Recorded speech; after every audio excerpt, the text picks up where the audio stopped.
Since 1979, there have been 5 major world shocks: the fall of the Soviet Union, the collapse of the Japanese stock market, the rise of Muslim terrorism, the dot-com bust in 2000, and the financial meltdown of 2008. One private research network in Baltimore correctly predicted all these 5 events well before they happened. And right now, the founder of this network believes we're going to see a 6th right here in the very heart of America. The following is a direct message about what's going on and how you can protect yourself. Please stay tuned.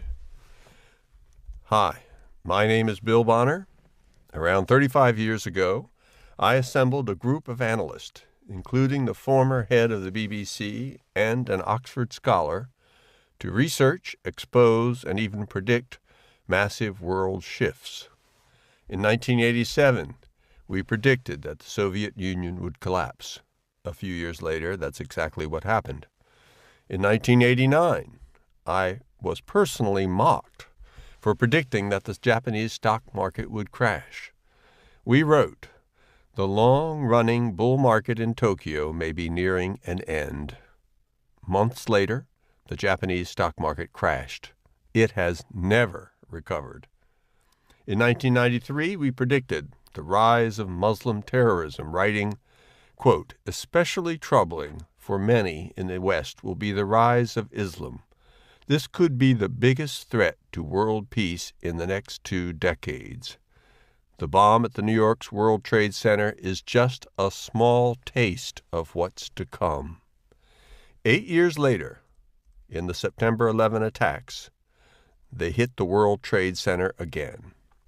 In 2000, I sent out a note warning that a day of reckoning was at hand for the dot-com boom.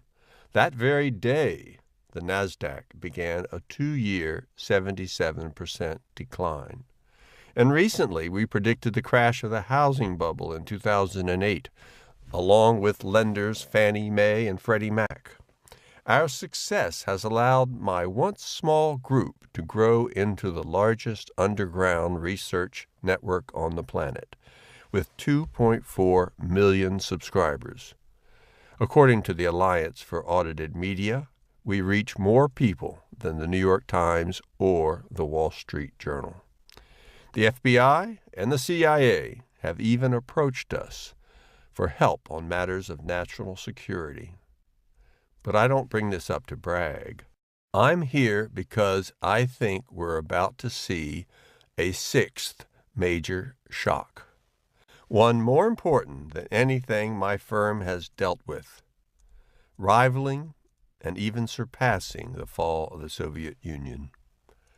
Except that this time, it won't be happening halfway around the world. We won't be watching it on CNN or Fox News from the comfort of our living rooms. The epicenter of this next great world shift will be right here in America. Now, I must warn you that some of the facts I'm about to tell you may seem incredible, yet they are true.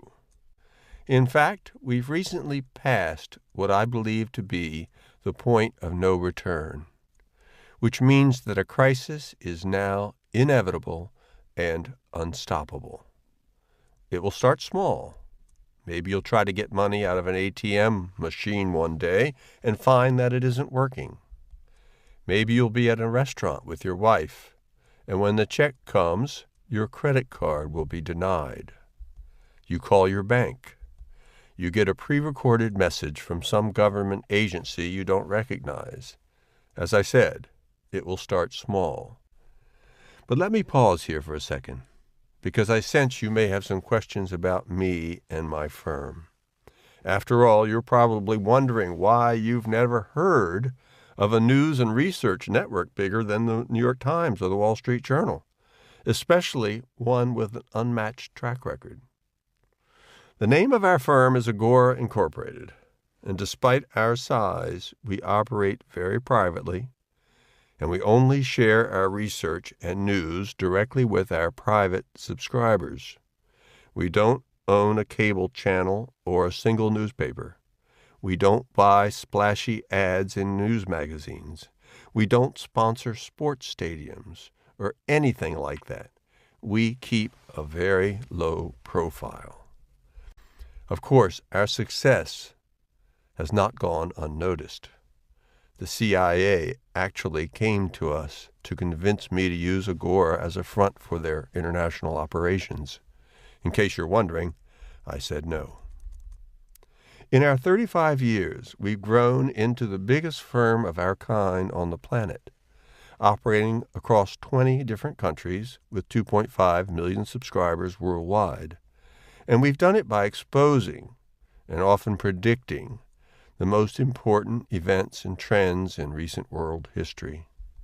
Each time, we've been able to accurately call a major world event, especially a market crash or other type of crisis. We've given our private subscribers an important opportunity to save themselves.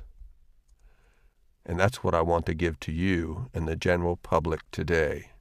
I've never done anything like this before. I've written 3 New York Times best-selling books. I've been interviewed on countless TV shows, and I've been invited to Washington to meet political leaders, yet I've never released my own private research to the general public in this way before. But then, this is possibly the greatest story and the most urgent situation of my entire career. And it's a story only I can tell, because I'm the only person in this business, possibly in the entire industry, who has been watching this situation from the very beginning. You see, what most people don't realize is that in the 1950s, the United States began switching over to an entirely new kind of economic system. And no, I'm not talking about the end of the gold standard. That happened in the 70s. This new system has allowed us to amass more wealth on paper than any other nation in history. Despite the collapse of our industrial sector in the 70s, despite our manufacturing base moving overseas, resulting in lost jobs and broken towns all over America, despite 2 major market crashes in just 15 years, the new system made our economy what it is. It's what keeps our lights on, our grocery stores' shelves stocked, our gas stations fueled, our Social Security checks in the mail, and our investments producing gains. And if you've ever wondered how we managed to keep going despite every sign pointing to a coming collapse, this is it. The trouble is that over 30 years ago, I noticed a fatal flaw in this system. And as this system keeps growing, so too does the flaw. It keeps growing bigger and bigger all the time. And now, I believe we're past the point of no return. When this house of cards collapses, which it will, a systemic shock will disrupt our lives in ways you never thought possible. You will suddenly be locked out of your own bank account, unable to withdraw cash or deposit a check. Your stocks will swing wildly out of control. You won't even be able to access your Social Security money.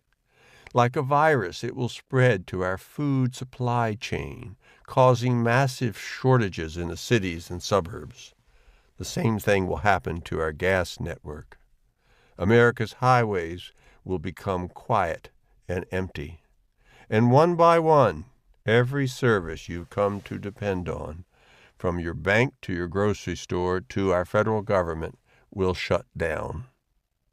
You won't be able to get cash, and without cash, you won't be able to buy food or gasoline. And what happens to America then? As a society, we are now more than ever dependent on convenience, on free government services instead of our own hard work, on credit instead of our own hard-earned cash. What happens when people can't use their credit cards? When they can't drive to get their checks because there's no gas? When the only thing you can count on is cash, and no one seems to have any of it? Will you be able to rely on your neighbors, your fellow citizens? Well, lately, I'm not so sure. Now I realize that to someone who hasn't been studying this for 35 years, the idea of a serious crisis like that hitting America may not seem possible. After what I'm about to tell you, I think you'll reconsider. Quote, literally, your ATM wouldn't work. You type in your code, no money comes out. You get your paycheck, you can't cash it, close quote. Those are the words of the architect of the 2008 bank bailouts, Treasury Department insider Neel Kashkari. What he's describing is a crisis that you and I came very close to experiencing just a few years ago. If it sounds similar to what I'm describing, it's for a good reason. Former Secretary of the Treasury Tim Geithner has stated, "We came exceptionally close. You could hear the fear and the panic, because anybody living in that world at that time, running a business at that time, knew that we were on the edge of losing the capacity to function." This has been confirmed by former Secretary of the Treasury Hank Paulson, as well as two former congressmen. And while President Obama assured Americans that, quote, the shadow of the crisis has passed in his State of the Union address, I recently came across video footage of Janet Yellen, the current chairwoman of the Federal Reserve, openly admitting that the U.S. is still facing a very real threat.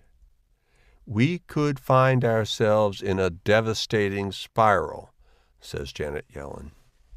She goes on to assure everyone that the Federal Reserve is fully in control of the situation, but the truth is that by their own standards, the Fed's policies have not worked. In fact, official records indicate that the highest levels of our government have already spent $4.5 trillion trying to contain this threat, more than we spent on World War II. It's a desperate move, and I don't think they'll be successful. As I write, the U.S.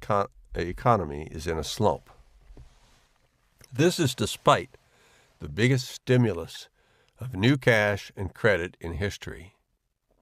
We have fewer real breadwinner jobs today than we did 15 years ago, and the typical household has less income.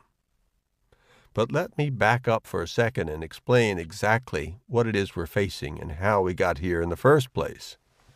By now, I bet you've already heard more than a few over-the-top conspiracies and wacky theories and people who don't have all the facts. Maybe you've even watched a few specific dates for the beginning of a crisis come and go, and if so, you're not alone. There are a lot of people out there who know deep down that something's not right in America, that it's been a different place since 2008. Yet they can't quite put their finger on what exactly is happening or what's coming next. Because it's not Obama, it's not the national debt, it's not a currency threat.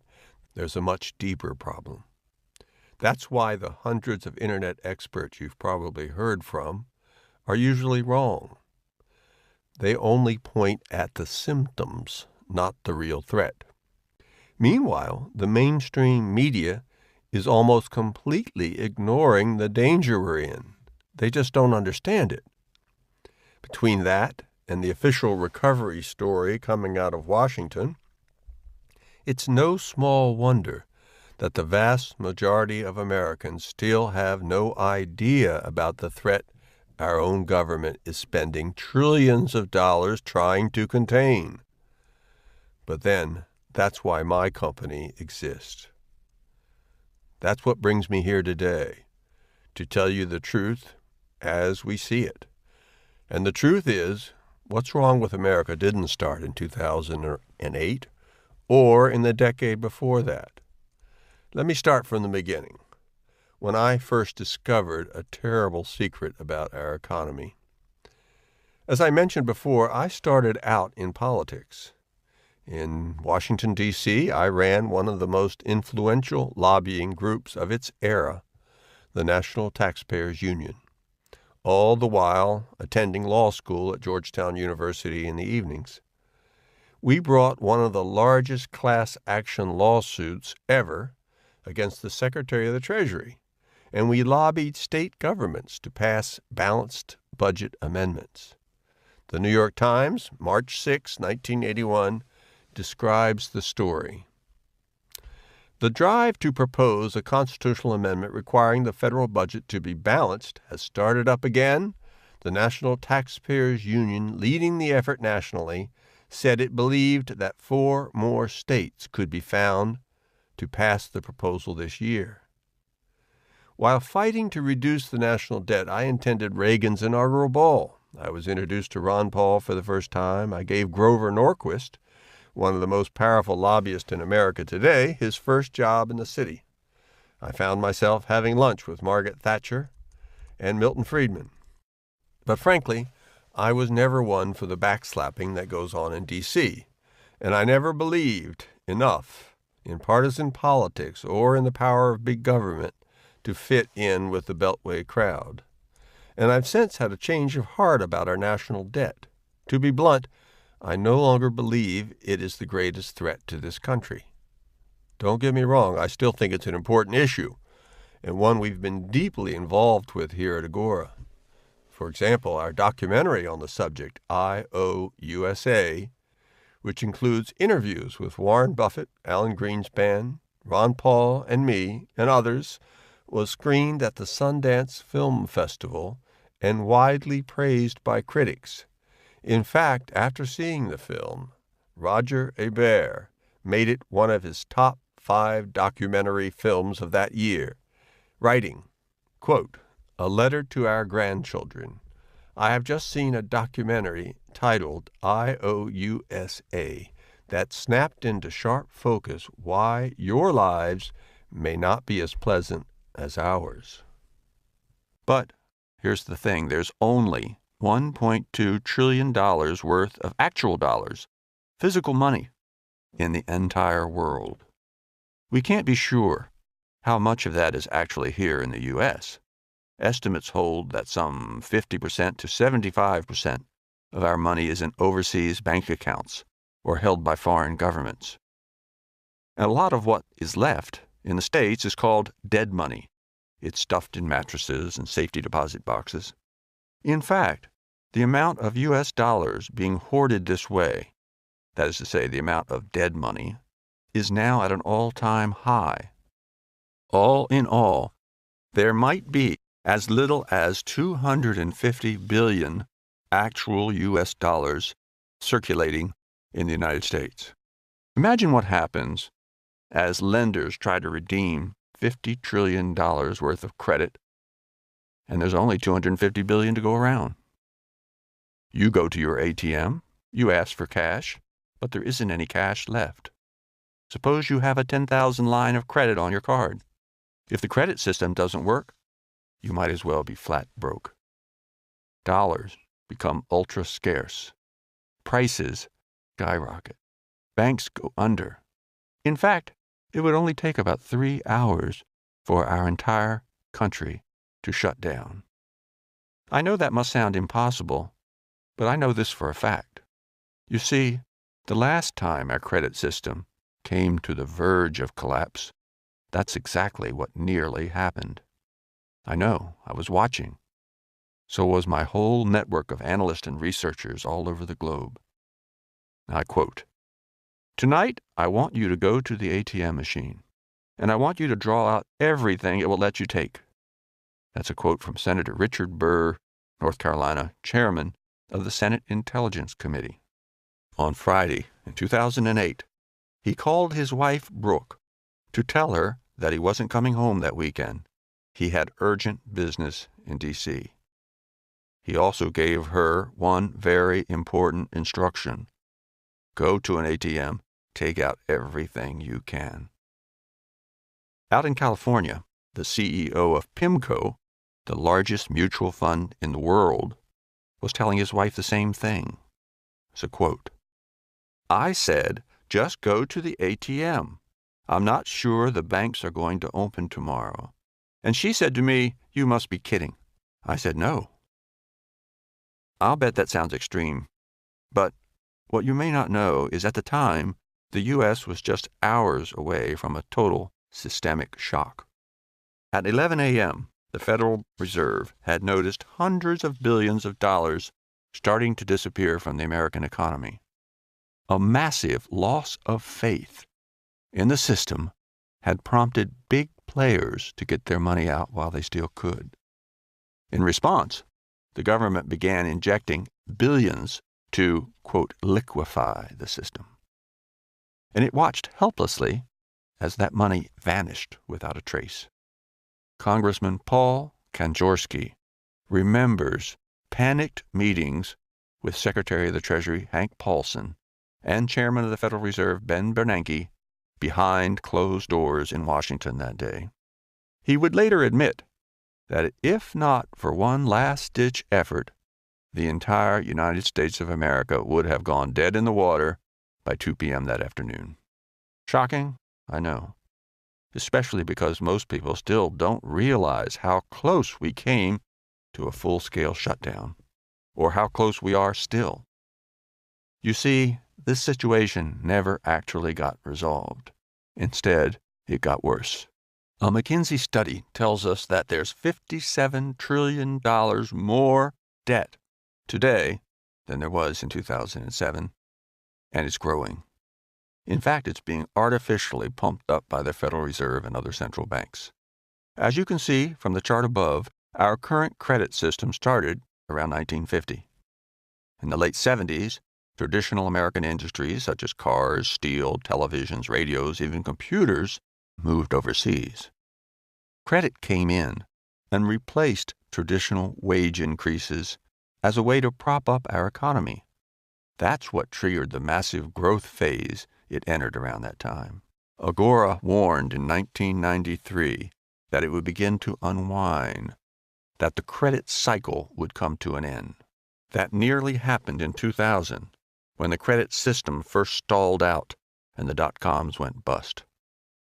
But then, housing was there to support it. All that credit rushed into the housing market, which then shot up to meteoric levels. But when housing collapsed, there was nothing else to keep us going. That's when the Federal Reserve started buying up bonds and mortgages. Starting with a balance sheet of $700 billion before the crisis, the Federal Reserve is now on the hook for $4.5 trillion. That's how much new cash and credit it has put into the system in the last 6 years. Our lender of last resort, the Federal Reserve, has become too big to fail. Unfortunately, if it does, there's no higher entity that can step in, save our credit system. It has simply gotten too big. And all it takes is just one small loss of faith. A few big players start taking their money out while they still can. And then people start lining up at ATMs. And a systemic shock will paralyze the nation. Even former Federal Reserve Chairman Alan Greenspan is sounding the alarm. Unless we come to grips with this problem, I'm afraid we're going to run into some kind of political crisis. In the 36 years Agora has been providing its subscribers with information, we've seen countries get hit with financial shocks like this again and again. In just the last century, I can name at least 38 events very similar to what I'm describing. But none of them has even come close to the scale of a potential collapse here in America. That's because none of these countries has ever been able to borrow so much or become so dependent on credit. We're going to see just how dependent we've become, and I'm not looking forward to it.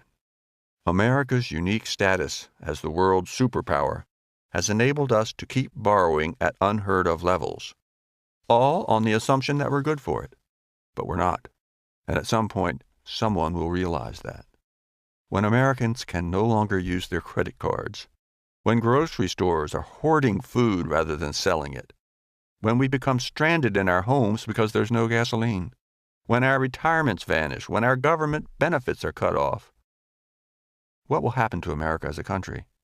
I'd like to be able to say that we'll band together and take care of each other, but will we? In the 1970s, we had a near miss with a very similar kind of crisis. Our steel and auto industries began to fail, gas prices soared, riots broke out in major cities like Philadelphia, Boston, and Chicago. One woman, a teenager at the time, remembers. Working at a country gas station, she remembers being swarmed by an angry mob one day after the gas station ran out of gas. In terms of economic crisis, it was tiny compared to what we're facing today. Yet it shook America to its very foundation.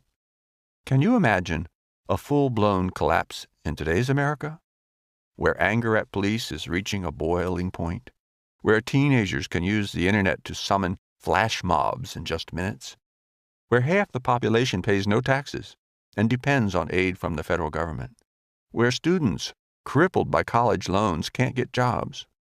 Given what we just saw in Baltimore and in Ferguson, New York, Oakland, and other cities last fall, with people seizing just about any excuse to loot stores and break windows, how long do you think those same people will refrain from stealing and violence when they can't get a meal? My feeling is not very long. All this must seem incredible, but I've seen these types of crises play out again and again all over the world. Because of the nature of my business, I've lived on 3 continents and visited probably 100 countries. For instance, most people think of Argentina as a poor country. What they don't know is that before America became the dominant superpower on the planet, Argentina was one of her main competitors. It was a lot like the U.S., with similar resources, a similar population, and similar spirit of free enterprise and liberty. In fact, Argentina was actually growing faster than America. Buenos Aires, its capital, was settled by immigrants from Ireland, Italy, and Germany. It combined the rich agriculture and industry of Chicago with the boulevards, parks, and buildings of Paris. A few years ago, I bought an isolated cattle ranch up in the Andes Mountains of South America. So I pass through Buenos Aires regularly on my way there, and I know the country pretty well. Walking down the streets, you'll see decaying subway trains, state-of-the-art many years ago, big, beautiful buildings covered in graffiti, windows broken, old cars, top of the line in their day, sitting junked by the side of the road. It's as if a war had broken out. Why? It was a financial crisis, very similar to what I see coming in the U.S. In fact, when you look at the damage that events like this can cause, it's no small wonder our government has already put $4.5 trillion, that is more than it cost to liberate Europe, towards stopping it. You see, human beings need to believe that things will happen more or less as they always have, that the sun will come up every morning, that plants will grow, that the rains will come. If we didn't, we couldn't plant food or buy houses or start businesses or do much of anything. Of course, believing nothing will ever change is actually a form of delusion. Totally irrational. But it's necessary for our survival. The problem, though, is that sometimes things do change, big time, and we are unprepared when really big changes are about to strike. People refuse to believe what's often right in front of them. Lawyers call this willful blindness. Psychologists call it the normalcy bias. That's why, while I was warning our subscribers about the dot-com bubble, for example, plenty of people thought it would never end. A famous book at the time, Dow 36,000, argued that the stock market was cheaper than ever. An article published in The Atlantic read, "Stock prices could double, triple, or even quadruple tomorrow and still not be too high." Then suddenly the NASDAQ started falling and eventually wiped out 77% of its value. Today, I'm seeing the same willful blindness here in America. People believe that our credit economy can just keep going forever, that we can keep borrowing and spending money that really isn't there. They think debt can go up faster than income indefinitely, even though it's mathematically impossible. And now, our highest government officials are still locked in a desperate struggle to keep this system going. And the fact of the matter is, they've already used up all the tools they have. They've kept credit cheap by reducing interest rates to near zero. How much lower can they put the rate if the system runs into trouble? They've already expanded the Fed's balance sheet by 542% in just a few years. How much more can they do? History is full of people who thought they were the exception, just like most Americans believe today. These stories always play out the same way. People think the rules don't apply to them. They think they can get away with something that no one else has. Our credit economy is no different. The rules still apply. Credit is not real money. It's just the flip side of debt. You run up too much debt, and you go broke. And many, many Americans are about to learn this eternal truth the hard way. We can't build the biggest credit system in world history and expect it to stay standing forever. Eventually, someone loses faith. In fact, we've seen this before right here in America. In 1819, people in America started noticing that banks were always trying to get out of honoring cash deposits. They'd give you an IOU instead, supposedly as good as real money. But attempts to redeem those notes for actual money were actually blocked or stalled in some way. Suddenly, cash started to skyrocket in value, with banks desperately trying to cover up the fact that they couldn't actually honor their deposits. They didn't have enough money. When the American public, along with foreign creditors, caught on to this, a third of America's money vanished into a black hole. The Western territories ran out of cash completely. They had to switch to a barter system using grain. Real estate and land prices dropped off a cliff, as did income from rents. You couldn't sell anything because no one had the money to buy it from you, and no one would risk a loan because there wasn't necessarily enough cash to get it back. Nearly half of all the money in the country disappeared. The resulting economic collapse stretched on well into the following decade. And we were lucky, because we were young. And the collapse happened before the problem was bad enough to do permanent damage. And back then, most families were self-sufficient, and the whole economy worked on cash, not credit. Today, it's a different story. We have a credit system worth more on paper than the national wealth of most countries, and it's already starting to come apart. Ever since that 2008 morning, when the Treasury noticed billions disappearing from the U.S. economy, the Federal Reserve has been locked in a desperate struggle to keep this event at bay, and it hasn't worked. They've even been flooding the U.S. economy with more new money than ever to try to make up the shortfall. You see, the Fed's goal is to hit 2% inflation. When that happens, they'll know what they're doing is working. Except inflation won't budge. They're already doing everything they can, and now they're running out of time. By this summer, the Federal Reserve was already supposed to be raising interest rates, but the latest GDP numbers show the economy is contracting, not growing. Now the consensus is that they will keep rates low, at least till the fall, and frankly, I don't believe they'll raise rates then either, because we're starting to see dollars being drained from investment funds. In just 1 week, $7.2 billion disappeared from U.S. stock funds, the 9th major withdrawal in the last 10 weeks. Just one fund has already seen $38 billion pulled out this year. To compare, the previous record for withdrawals was set in 2009, was just $20 billion. And Wall Street's already on edge. A note from a Bank of America analyst is now warning, correction risk will grow in the absence of fresh inflows in the coming weeks. It's not clear where this money is going, but billionaires are thought to be hoarding an average of around $600 million in cash each.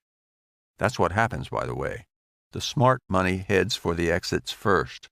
Then there's a panic. What is clear is that cash dollars are already skyrocketing in value. As we get closer and closer to this crisis, I expect more and more restrictions on your ability to deposit, to withdraw, and to use your own cash. Here's what will happen. You'll go to your ATM, but your account will be frozen.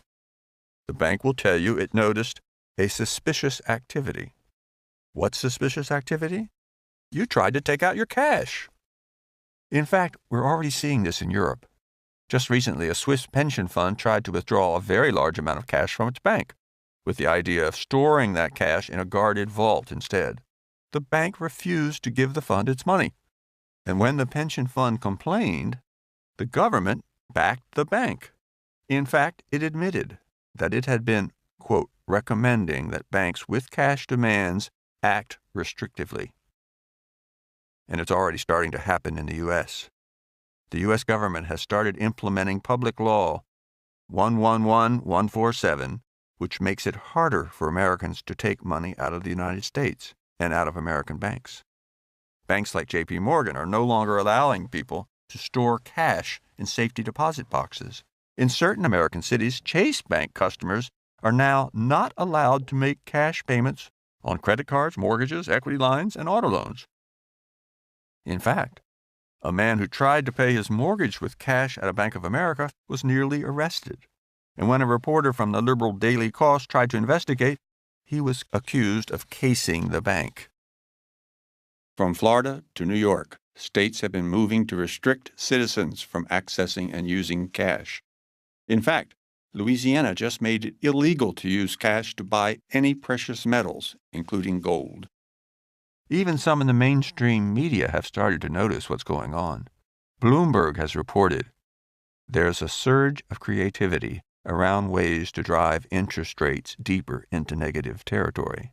As this new world takes shape, cash becomes pivotal. Am I just being paranoid? Well, I hope so. Maybe it won't happen. Maybe it won't be so bad. But as you'll see in a moment, something must give. The credit economy cannot last, and it's anyone's guess just how bad it will be when it finally gives way. In America today, we're seeing protest, rioting, young people fighting with police and turning their backs on American values. A majority of people in the U.S. now favor taking some people's money to distribute to others. A majority also favor higher taxes. It's already beginning to look like a very different America from the one you and I grew up in. Today, 1 in 5 Americans do not think the U.S. will remain a single country going forward. There have already been secession movements in Texas and now in Hawaii. In fact, a consultant for the Pentagon recently revealed plans by the Chinese to provide arms to these Hawaiian separatists. And Chinese officials have actually threatened the U.S. Secretary of State, saying they would not hesitate to assert their territorial claims over the islands.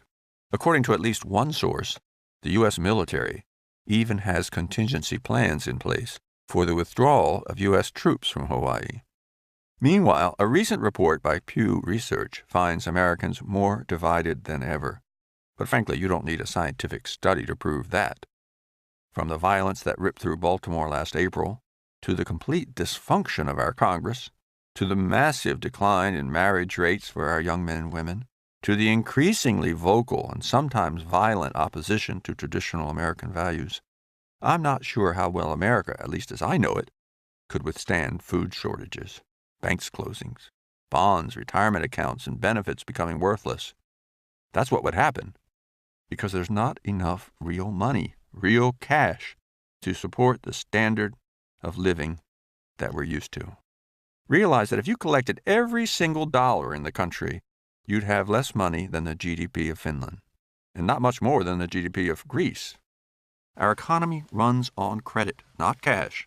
And in a credit crisis, which is certainly ahead, credit is the first thing to disappear. The second thing that goes is cash. And then you have real problems. I've seen cases where economic shocks like this last years, where people are cut off from their bank accounts for months at a time, where prices swing wildly out of control, where strikes cripple services and shut down highways, where hospitals can't get medicine, where governments become increasingly desperate and violent. Whether this will happen today or tomorrow or a month from now, I don't know. Nobody knows. But I do know that no country in history has ever maintained the course that America is on now. I know that no one gets away with creating fake wealth